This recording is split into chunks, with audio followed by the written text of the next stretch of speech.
Hello people of the earth and welcome to QuickSaveTV. My name is Mike and today we shall continue taking a look at Steam Summer Sales. This is going to be the episode number 2 for the 20th of July. Now, if you did not see already, I suggest you go ahead and watch my QuickSave Daily number 23. It was a lot of fun to make. I was talking about the new gaming platform, a new console, Ouya, and I think it's absolutely incredible. I totally recommend you check it out. It already raised, through fundraising, it raised $5 million, and I think it's quite impressive within just 10 days. I think we're into some very, very major changes in gaming, and I'm totally excited about that, and of course I informed you as well as I could, and totally recommend to check it out. And now, in this episode of Steam Summer Sales, we're just gonna go ahead and take a look at all today's deals, briefly take a look at the things right here, and then we're just gonna wrap it up. As always, it's just the second time, so you already can get used to this. Let us begin. So, Steam Summer Sale is this collection of discounts that they run from 12th to 22nd of July, and I'm going to go ahead from 12th of July to 12th. Tongue, obey me. From 12th to 22nd of July. Okay, we have today a pack of very, very impressive games, honestly, with The Witcher 2, Amnesia The Dark Descent, Fallout New Vegas, Plants vs. Zombies, Alan Wake to an extent, and some others that I'm less excited about. Let us go ahead and start with The Witcher 2 Assassins of Kings.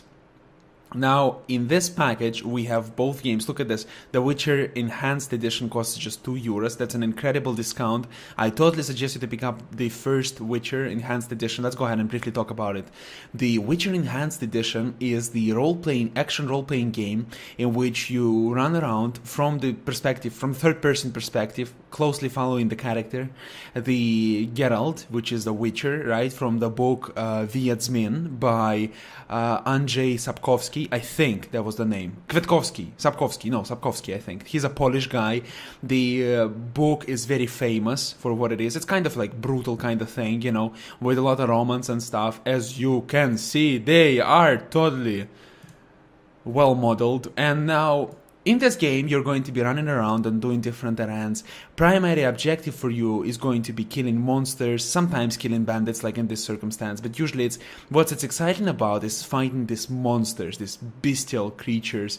Sometimes they're ghouls, sometimes they're hyenas. Oh, look, like right here, look at them. It's interesting how they modeled the fighting of the character was modeled by sophisticated systems. They were working on it really hard. There's two fighting styles: fighting with two-handed iron sword and fighting with silver sword. Silver sword is more effective against beasts, and iron sword is much more effective against human opponents. This game is absolute masterpiece. It's quite linear for what it is, but it's a great RPG. If you did not try it out and you're an RPG fan, man, do you miss out. Okay, and the second one, the Assassins of Kings, is in essence more of the same, with better graphical qualities, with better animation, with additional gaming systems. It's another RPG, right? It's as I said, it's more of the same and better, It couldn't be better for anyone who liked Witcher 1. I wasn't particularly, fan of Witcher 1. I really liked it, right? But I wasn't like, oh my god, I have to play this game all the time. I just played it a little bit for 40 hours. That's my little bit. And then I stopped. But I totally recommend you take a look at least at the first one for its price. The Witcher 2 Assassins of Kings is a little bit more expensive, but it got really high scores, and it came out almost a year ago. It's quite expensive for what it is. But at the same time, I don't think it's a bad game. I think it's a great game, but it's quite expensive. Still with discounts, well, whatever. Next one, we're going to take a look at Plants vs. Zombies. Plants vs. Zombies is by, PopCap Games, and they are specializing on making casual games for different audiences. Now, Plants vs. Zombies have nothing actually really brutal inside it. Even your children can play it. The idea is that you have... Oh, stop showing. This is not even interesting. This is the systems inside the game. Christ. So, here you go. To the right, shown the zombies that will be attacking during this wave. To the left, are the arsenal from which you can choose. That's your arsenal. Different mushrooms, as you can see. There are mushrooms.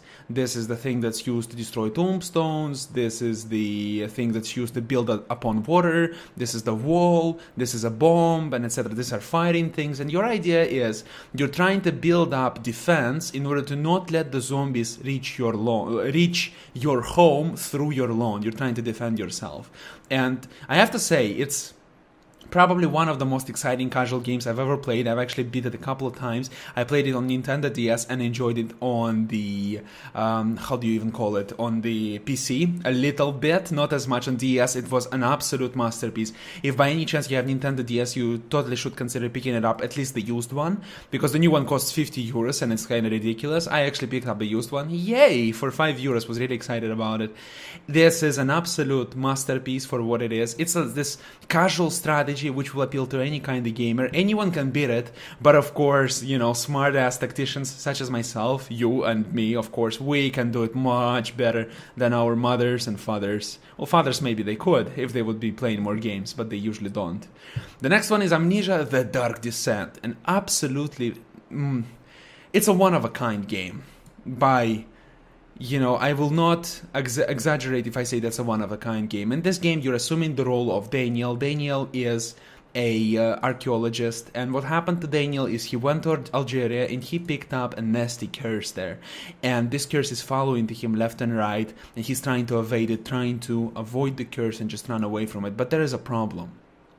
Daniel followed something, and he got to the castle of Alexander, and it appears that Daniel drank a potion which made him forget everything. I do not understand why, but the reason is not described to us. We just slowly collect bits and pieces of memories, the notes, and etc. We're trying to read them in order to figure out what actually happened to Daniel, what is wrong, and Daniel now is trying to kill Alexander. If you would like to see more information about this game and how it actually plays out, you should totally go ahead and check out my videos called Adventures in Amnesia with me. Actually, it's on my channel. It's a playlist. It's already 22 episodes up until today, 24 episodes up until today. You should totally go ahead and check it out. I hope you will enjoy it. Now, let's go ahead to the next one. I totally recommend this game if you need my opinion. It's also an indie game. It's just a must get. You just have to get it. Next one, we're going to take a look at Alan Wake. Now, I have never played Alan Wake, I will be honest with you, but I do know for a fact that it's a very, very decent game. This is like a survival horror in many ways, in which you're just trying to progress through the game, and the light appears to be hurting the enemies because they are... I don't even know how to describe it. It's very interesting. It's about the writer, Alan Wake, but the game, when it was ported to PC, if I'm not mistaken, it actually survived through many changes, and it became much more of an arcade run and gun rather than the horror that it was before. Many people were dissatisfied with that. I really don't know. I have not played the game. But I do think that for 7 euros, it's a decent pickup, and you can actually form your own opinion and tell me. I mean, really, man, for 7 euros? Come on. Next one is going to be Fallout New Vegas for 5 euros. Holy crap, people, you just have to pick it up. So we have, there's packs and etc, etc, etc.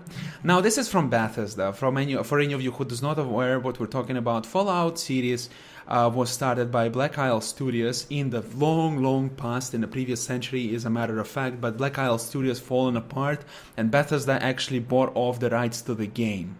Fallout New Vegas is the skillful combination of shooter and RPG, in which what you're trying to do is trying to survive in this hostile world, do quests and explore the world, the unfriendly and unforgiving wasteland. Of course, it's not the same scale of difficulty that it was in Fallout 2 or Fallout 1 or Fallout Brotherhood of Steel. All of them were unforgivingly difficult. In this game, you can actually take a hunting rifle and beat the entirety of the game.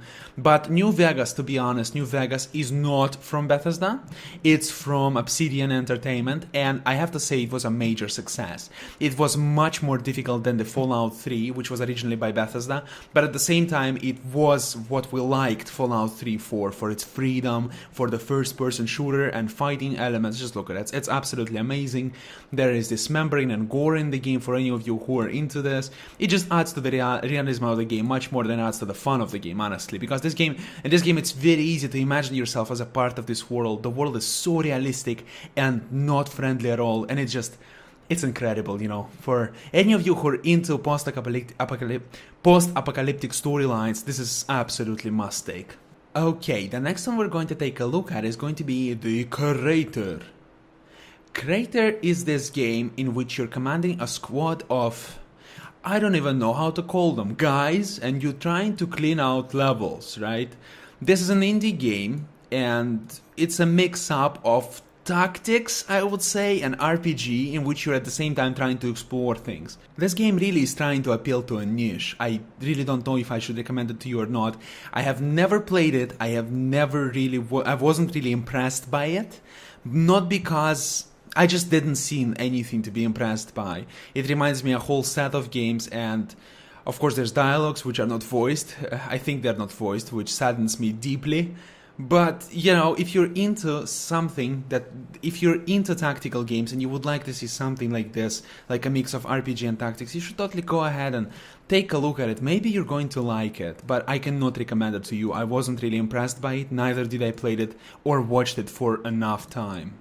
The next one we're going to take a look at is going to be Gracious Tank Battles. This one I never played. It actually has a pack. There are Gracious Space Battles and Gracious Tank Battles. Gracious Space Battles seems to be a huge scale, massive encounters in space with isometric view from above. It's 2D strategy simulator in space. And it's an indie game at the same time, so if you're interested in something like this, you should totally go ahead and take a look at, make some of your own research, and, you know, it's 72, it's actually not bad from Metacritic, but, you know, ratings are ratings, you know. Rating does not determine the amount of fun you're going to get from the game, and you shouldn't really rely on it altogether, like, only on rating, but it does show off a little bit of quality, right? If we can trust the rating from several rating agencies. There is no rating in here. This one is a tank kind of arcade, but as you can see, there's a lot of things you can customize. It says that it's a unique hybrid of tower defense, strategy, simulation, and RTS. Blah, blah, blahbish. Do they have a demo? They have a demo. You should totally go ahead and pick it up and just take a look at it. I will actually try to download it, I guess, and just take a look at it. Or maybe I won't. I have to get back to my, you know, reviewing all these games. I have so many of them in the waiting box. I am barely catching up with the content on my channel. Well, regardless, go take a look at it if tower defense and arcade is something you are interested at. And the next one we're going to take a look at Indie Bundle number 8, because everyone likes Indie Bundles. Let's start with the first one in the list, Demolition Incorporated. In Demolition Incorporated, you're going to assume the role of an alien on a space dish, which is at the same time a construction worker. Okay, and you're going to be throwing highly explosive objects, or you're going to be trying to put slime in order to make accidents which will result in major destruction and obliteration. Like in this circumstance, you see this bastard put some oil here, the car slides here, and it's going to kill a couple of cows. Slime into battles gonna explode and destroy all these buildings. That's a crazy game. It's a lot of fun, but it's an arcade game and will get tedious really quickly, if you ask my opinion. But if you need something to relax your brain from and you just need to think about something and look at some explosions, this is something to take a look at. The game has very cute cartoony graphics and is probably a joy to play, at least for a couple of levels. The next one we're going to take a look at is Hoard. Hoard is an immensely fun game in which we play as a dragon on this map, which looks like a map on a tabletop, and we're trying to attack castles, villages, burn farms, gather gold, and bring it back to our hoard. There are several multiplayer modes which will not let you be bored because you're going to be playing against your friends, and who is more annoying asshole than your friends? Haha, who doesn't know what I'm talking about? Your friends will be sabotaging, you're constantly killing you while you're trying to hoard your treasures. You can kill them as well, and you're going to fight each other. This game is an immense amount of fun. As you gather gold, your hoard will be leveling up, and you will be able to get additional skill points for your dragon, increasing the damage, speed, capacity, and all the other funny things. This is a great game to pick up, but not for €6, okay? If we're talking about the bundle, yes, it is an absolutely worthy purchase. It's going to have its moments for you. You will play it for at least a couple of hours, but I cannot promise more because it gets really tedious, unless you have friends to play it with. The next one is going to be Soulxodus. Now, Soulxodus is what seems to be a first-person space simulation from an indie developer. Now, I was never into such games. I was much more of an in the space strategy games, such as EVE Online, right? I never played EVE Online, but I mean like this kind of game. I played Space Rangers for quite a lot of time. I really enjoyed them. Actually, my best friend addicted me to this game, got me addicted to this game, and I really enjoyed playing it. It's, these games are fun. They have this sense of freedom towards them that transcends our planet and lets you venture into space, and it's really exciting. And if you're a space geek, a space nut, you should totally go ahead and take a look at it, because generally good space games do not come out very often, and this is as a part of a bundle. It will be a really, really cheap purchase for you. You will not suffer, but it has really low ratings, so I don't know if you're going to enjoy it. But regardless of the fact, go ahead and take a look at it and, see for yourself. Never trust them damn things. Never even trust my opinion. Go ahead and take a look at, take a look yourself. Okay, the next one's going to be Swords and Soldiers HD. Swords and Soldiers HD coming to us from the all-famous portable platforms of, Android and Apple devices. And in essence, this is a game. I don't even know. It's not a classical strategy. It's not action. It's not really casual. It's an indie game, and this genre is... how to put it better? This is very famous genre in Flash games, but not really developed or explored in classical games. In this game, you will be building different units by clicking on them. You will be building workers, and then you're going to be building attack units and using different spells. Plus, you're going to be trying to develop the tech tree. You're going to try to unlock additional skills and abilities and even units, and you will be sending them across the map, trying to fight their way through, kill enemy workers, and destroy their main tower. On top of that, you can also construct your own towers, and on these towers your units will be stationed and they will be trying to defend them. There are 3 races in the game. There are Vikings, there are Maya, and there are Asians, or Chinese if you would like, and they all have different abilities, different units, and different specializations. For instance, Nords are extremely brutally strong and straight in their combat attitude.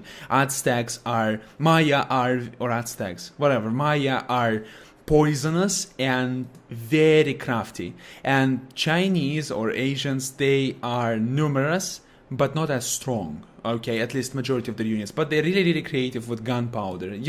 It's all about taking a look at it and actually playing it. I actually took a look at it in the past. You can go ahead and check my review of this game. I really enjoyed it, especially in HD. It looks really, really wonderful. It's an eye-catchy game, and as a part of a bundle, it's a great purchase. The next game we're going to take a look at is going to be Wings of Prey. Now, Wings of Prey is a simulation. Says I really don't know. I always thought it was an arcade. You fly the plane and you attack other planes, right? What else do you want? I really like these games, even though I don't play them usually. I got a preview copy of another game in the same genre, and I really enjoyed it because, they usually have this wonderful music, and it's just, there's something satisfying about trying to shoot down the enemy plane in air, and trying to maneuver, trying to dodge enemy attacks and rockets, and it's just very exciting. Even though it's a World War II game, it doesn't get annoying because of it's different. It's not the classical strategy games about World War II that I played all the time, which gets on my nerves. I just cannot look at them anymore. This is something different. So if you're into that, go ahead and take a look at it. It has fairly high score, very, very high score actually, and as a part of a bundle, man, you're kidding me, you have to pick it up. And of course we have the community choice, which will run out in 1 hour, and I'm not a superhuman. I will not be able to edit this fast, so it's of little value to us. Then we have flash sales to the right, Max Payne 3, Amanita Bundle, Red Faction, and Portal 2. Here you can also see some games, top sellers, top under 10 euros, 5 euros, but the life is not enough to talk about all of them. I'm just talking about these main things. If you're interested particularly in me talking about something specific, please go ahead and leave in comments. I will talk a little bit about it in the next episode of Steam Sales, which will be tomorrow, hopefully, if all goes well. And yes, I thank you so much for watching, guys. If you watched until this moment, say something like holy nipples. Oh wait, don't say it, it's very horny and inappropriate. Just so I know that you you watched the video whole. Just make something up. Say holy something so that I know that you actually watched until this point. Because I know for a fact that no one will watch for so long except people who have immense amount of patience. And I thank you for that. Thank you so much for watching. Thank you so much for listening. If you enjoyed the video and my commentary, please do not forget to subscribe to my channel in order to support my work and get notified when new content becomes available. You have a greatest day. Go ahead and pick them up while they're hot. And stay tuned for more content from QuickSaveTV.